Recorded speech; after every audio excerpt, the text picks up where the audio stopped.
everybody and welcome to your practice. I'm Harriet and today's focus is going to be looking at rib flare.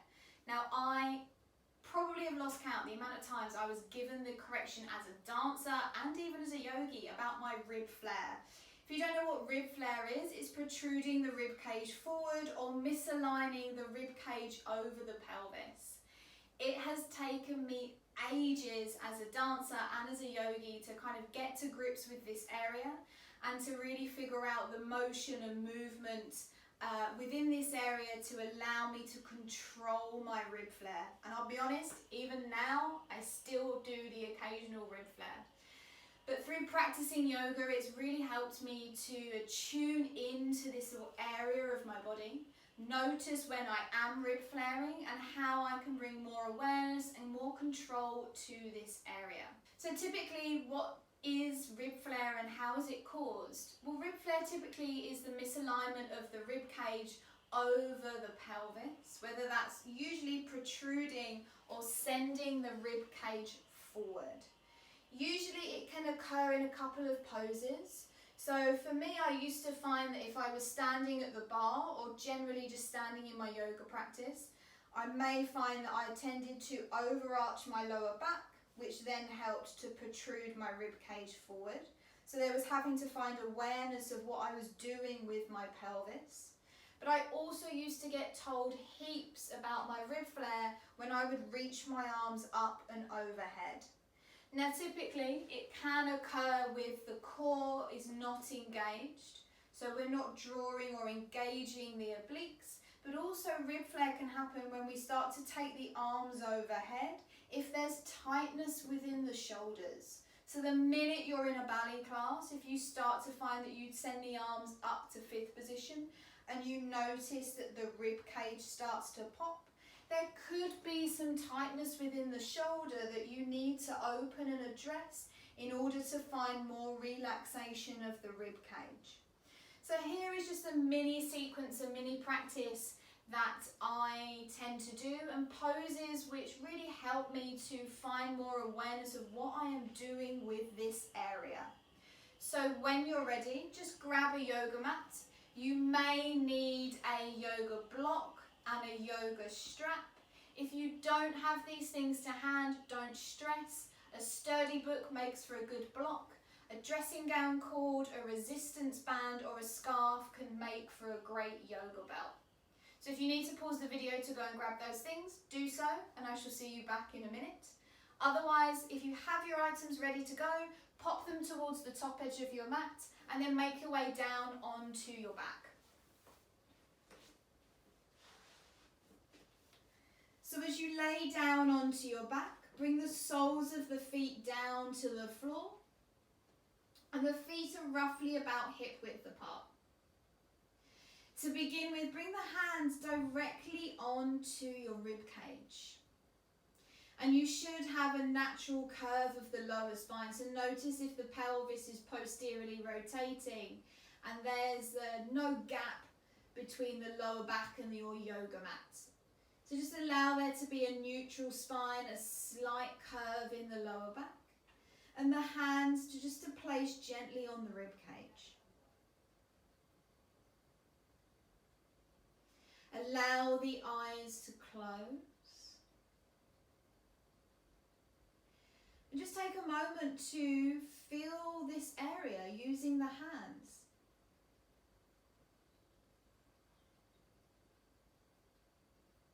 Notice the breadth of your rib cage when you inhale.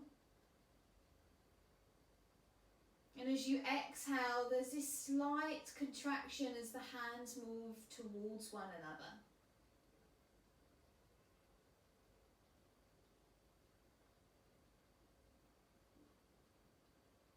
And just noticing the shape of the rib cage. And just noticing, even while we're laying down, if the rib cage is protruding or flaring. There can be a tendency when we're looking to correct our rib cage flare to draw the rib cage in, pull down on the ribs, and engage the core strongly. And I think this can be a miscuing or a miscorrection from teachers to students. And I know for many years I would do that exact correction within my body. And what happens is you start to invite tension into the body, which as yogis and as dancers is the last thing we want to invite. You start to put pressure on the diaphragm, and you also can cause more tightness in the upper body. So rather than thinking about pulling the rib cage in and squeezing the core intensely, I'd like to offer the word soften. And a great place to find that word and to put that into our body is with our breath.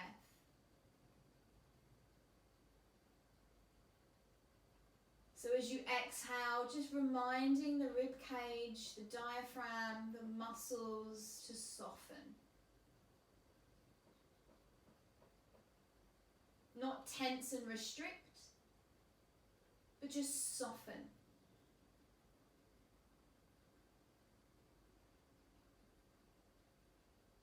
Take 2 more cycles of breath, reminding yourself to soften in this area.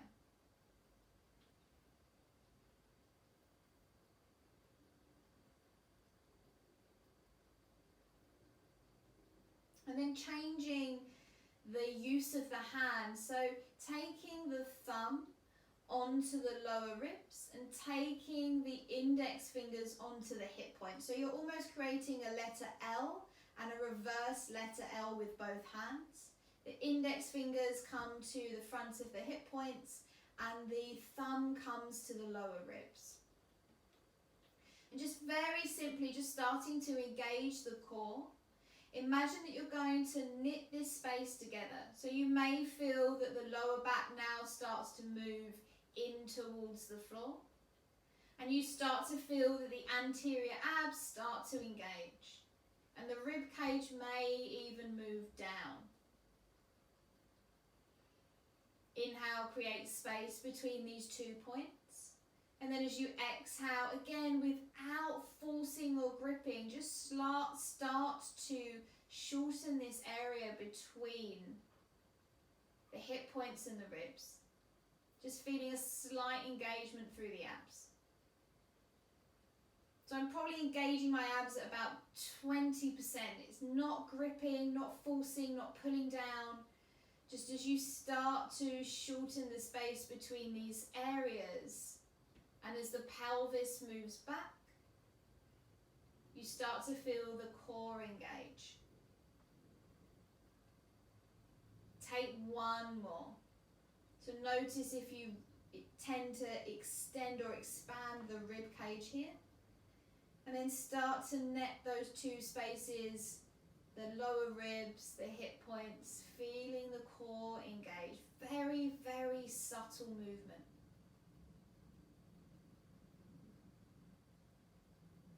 Return back to a neutral spine.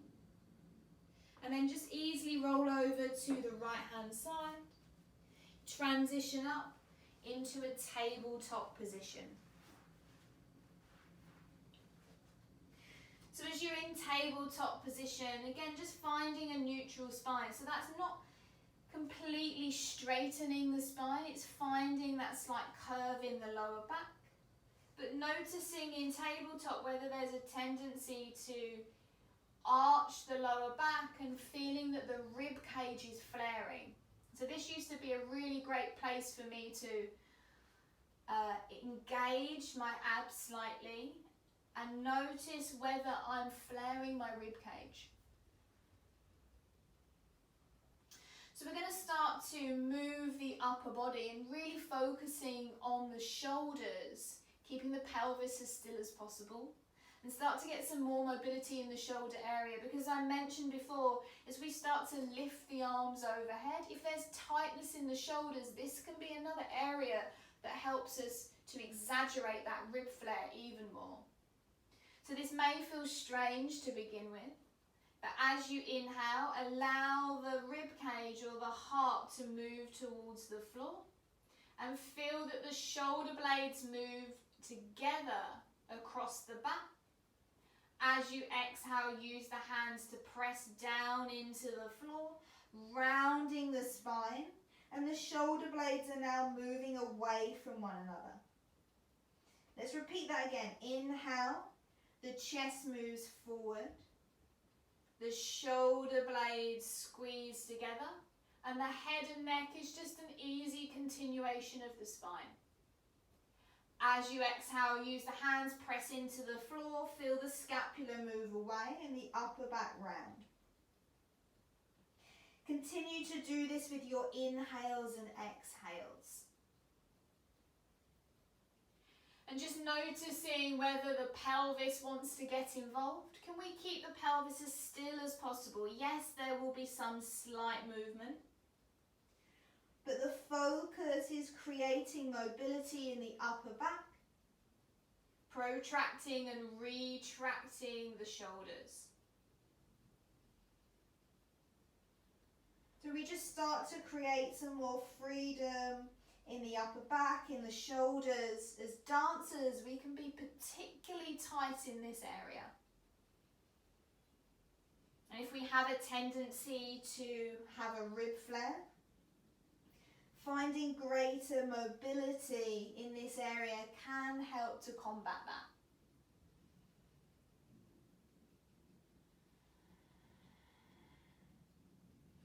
Inhale, come back to a neutral spine. And then looking down at your hands, drop your elbows to where your hands were. Now you may want to take the hands slightly forward and then start to bring the chest down in between the arms. So whether the forehead comes down to the floor, whether the chin comes down to the floor, maybe even the sternum can reach down to the floor. It doesn't really matter. What we're looking for is an opening in the shoulders and through the front of the chest. So as we start to move or take the arms overhead, maybe if there's some tightness, some restricted mobility, we start to find a rib flare. Continue to breathe in and out through the nose. And then exhale, come back, tabletop position.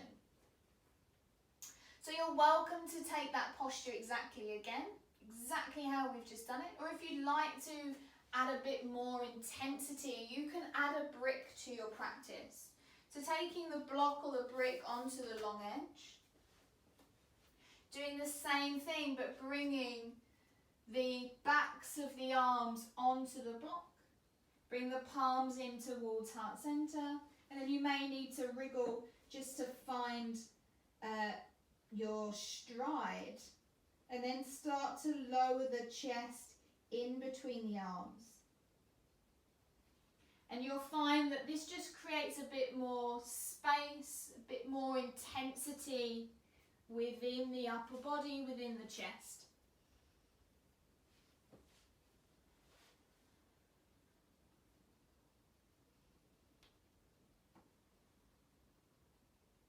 Continue to breathe in and out through the nose, especially if this is feeling tight for you.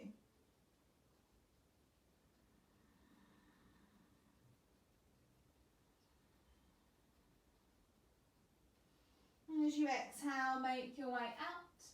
Similar shape where we're taking the arms overhead, or even taking the arms past the head and getting into opening of the chest into the shoulder, dolphin pose. So interlace the fingers, bring the hands down to the floor, and the elbows are just underneath the shoulders.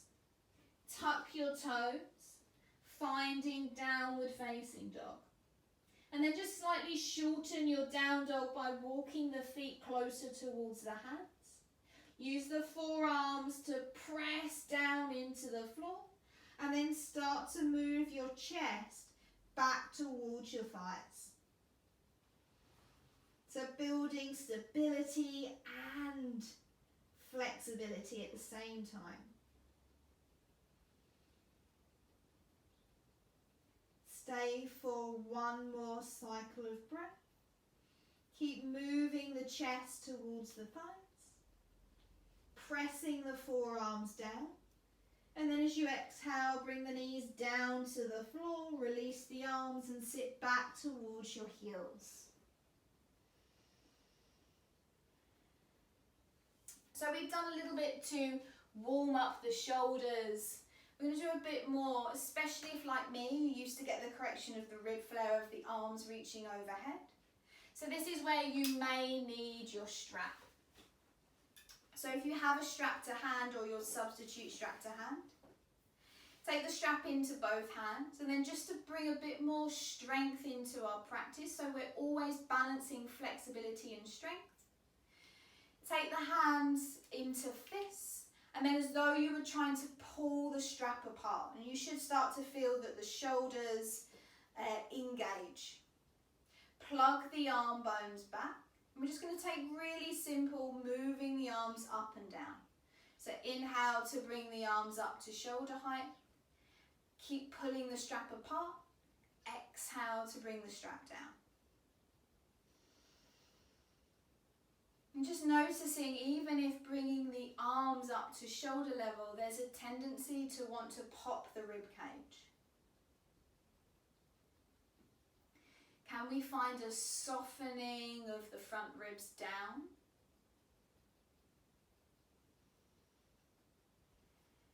Take one more. And then taking the strap wider between the hands. I would always advocate taking the strap really wide, and then if you need to bring the hands closer together, if it doesn't feel as challenging, you can always do so as you move through practice. So we're going to do exactly the same thing, but this time we're going to reach the arms up towards the ceiling. So again, take the strap into the hands, slight grip, and then pull the strap apart. Inhale to reach the arms up. Notice if there's a tendency to want to flare the ribs. Can you engage the core, soften the ribs down? Exhale to bring the hands down. And if this already is a challenge for you and you're noticing that the ribs are tending to flare, maybe it's just staying here and working with the practice here. Just working to bring awareness to control the rib flare as you build greater flexibility within the shoulders. Take one more cycle, reaching the arms overhead. Notice the rib flare. If you get to a point where the ribs start to flare, just easing off. And then we'll do the same thing, but now starting to take the arms up and back.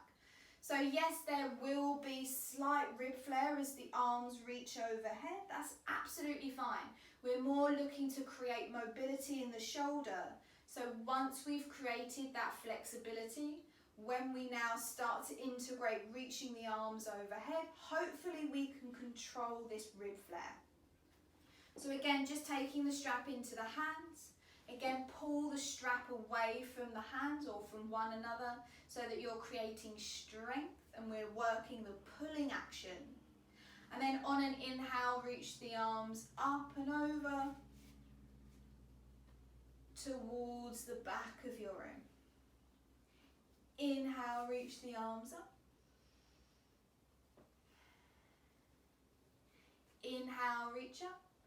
Exhale, send the arms back. So again, if the ribs slightly flare, it doesn't matter here.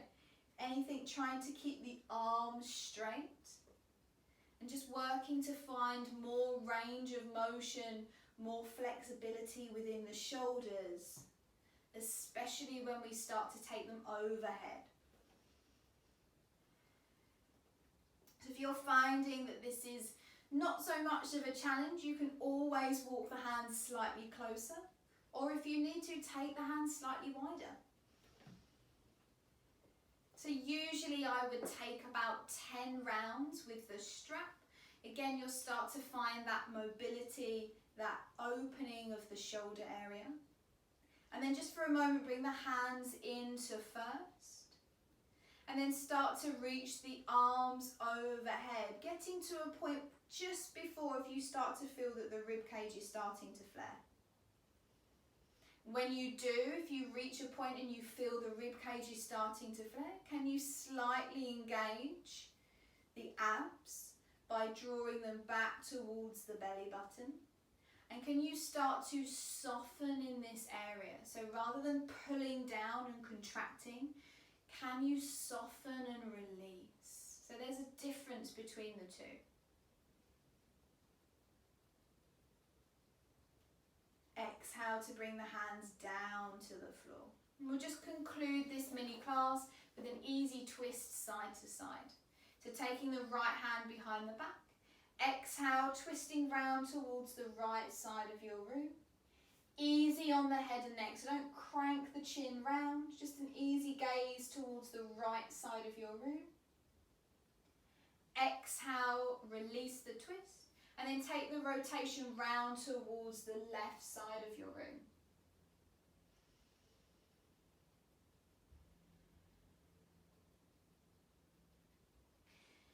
Exhale, release. Bring the hands into heart center and we'll close the practice with an inhale and exhale. Take a deep breath in. Open the mouth, sigh the breath out. Bring the thumb knuckles to eyebrow center and together we say namaste. Thanks everybody for taking part in that little mini practice. They're just some poses to help you either be aware of this area or to help you find greater mobility in areas that could help to contribute to rib flare. A lot of engaging or controlling your rib flare is taking the time and patience to first have awareness of this area, first soften, and then if you need to build any flexibility in certain areas, it could be shoulders, it could also be a bit more core engagement, to take that time to do so. Practice those certain poses, especially if you find your rib cage flare is greater when the arms are overhead. It could be some tightness in the shoulders, a little bit of lack of mobility there as well. Be sure to like this video, leave me a comment, let me know how you got on. Be sure to subscribe to stay up to date for more videos, and I look forward to welcoming you to a class very soon.